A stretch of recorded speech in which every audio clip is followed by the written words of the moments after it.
સાબરકાંઠામાં ભારે વરસાદને કારણે સપ્તેશ્વર મહાદેવનું મંદિર પાણીમાં ગરકાવ. ભારે વરસાદને કારણે મંદિર નજીક આવેલી નદીમાં પૂરની સ્થિતિ ઊભી થઈ છે. બનાસકાંઠામાં ધોધમાર વરસાદના પાણી સપ્તેશ્વર નદીમાં જવાથી નદીમાં પૂર આવ્યું છે.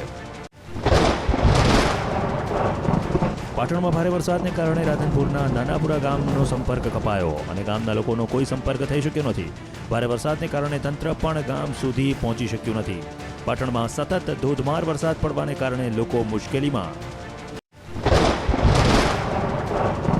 ધોધમાર વરસાદને કારણે ચોટીલા તાલુકાનું હડિયાસર ગામ 5 દિવસ સુધી સંપર્ક વિહોણું બન્યું છે અને ગામના લોકો જીવના જોખમે હિજરત કરી રહ્યા છે.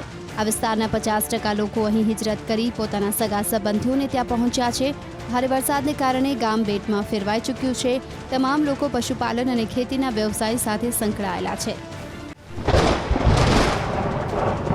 ભારે વરસાદના કારણે દાંતીવાડા ડેમની મુખ્ય નહેર તૂટી ગઈ. આ નહેર રસાણા ગામની પાસે આવેલી છે, જેના કારણે ગામના લોકો મુશ્કેલીમાં મુકાયા છે અને સાથે જ ગણેશપુરાનું તળાવ તૂટવાના કારણે પાણી દિશામાં પ્રવેશ્યું છે, જેના કારણે જનજીવન પર ભારે અસર થઈ છે અને લોકો મુશ્કેલીમાં મુકાયા છે. બનાસકાંઠામાં તબાહીનું મુખ્ય કારણ સીપુ ડેમમાંથી છોડવામાં આવેલું પાણી છે.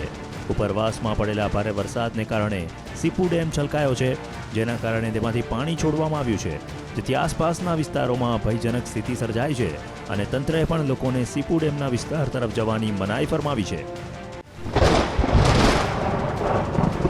રાજકોટમાં ભારે વરસાદના કારણે જિલ્લાના માતર ગામના 2 યુવકો પાણીમાં તણાયા હતા, જેમાંથી એક યુવકને બચાવી લેવામાં આવ્યો છે.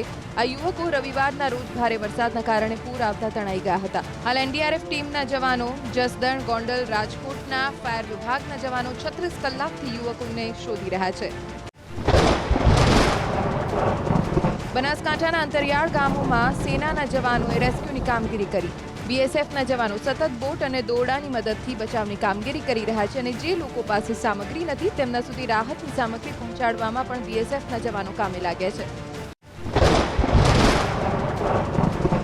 ઉત્તર ગુજરાતમાં પૂરની સ્થિતિ. વાયુસેના, સેના અને એનડીઆરએફની વિવિધ ટીમો દ્વારા રેસ્ક્યુ ઓપરેશન સાથે પાટણમાં પણ ભારે વરસાદને કારણે વણસેલી સ્થિતિને લઈ પોલીસે બચાવ કામગીરી હાથ ધરી. રાધનપુરમાં ફસાયેલા લોકોને પોલીસે રેસ્ક્યુ ઓપરેશન કરી બચાવ્યા.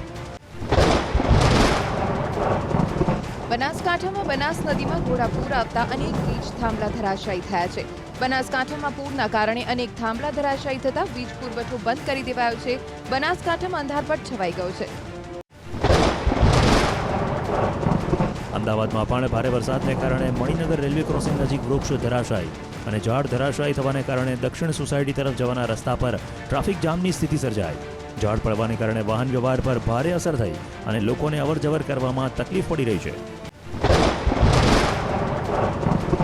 ભારે વરસાદના કારણે વડોદરામાં વૃક્ષ ધરાશાયી થયું છે. વડોદરા હાથીખાના વિસ્તારમાં વૃક્ષ ધરાશાયી થતા 2 કાર 2 બાઇક ઝાડ નીચે દબાઈ ગયા છે. જોકે ઘટનામાં કોઈને જાનહાનિ નથી થઈ અને હાલ ફાયર વિભાગે વૃક્ષ હટાવવાની કામગીરી શરૂ કરી છે. ઝાડ ધરાશાયી થવાના કારણે વીજળી કનેક્શન બંધ થઈ ગયા છે.